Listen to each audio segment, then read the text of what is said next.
વાત કરું, રતન ટાટા છે. રતન ટાટાજી એવું કહેતા કે જીવનમાં પોતાના સપનાને પૂર્ણ કરવા માટે દ્રઢ સંકલ્પ કરવો પડે. સંજોગો સામે લડવાની શક્તિ અને સહન શક્તિ પણ હોવી જોઈએ.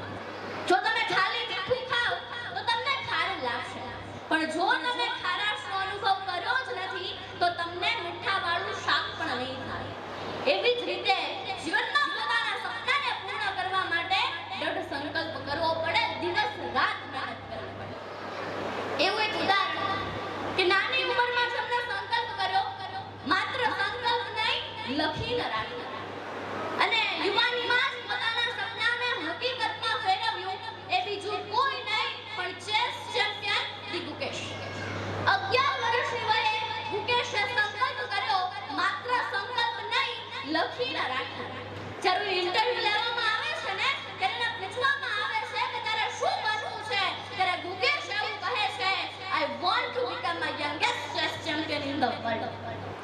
જેને લખીને રાખ્યું, જેને સંકલ્પ કર્યો તો એ જ એને પ્રાપ્ત કર્યું અને ચીનના ચેસ લીડરને હરાવીને એને મેચને જીતી. એક્સપર્ટ્સના રિપોર્ટ્સ અનુસાર એમનો રેકોર્ડ કોઈ તોડી શકશે કે કેમ એમાં શંકા છે.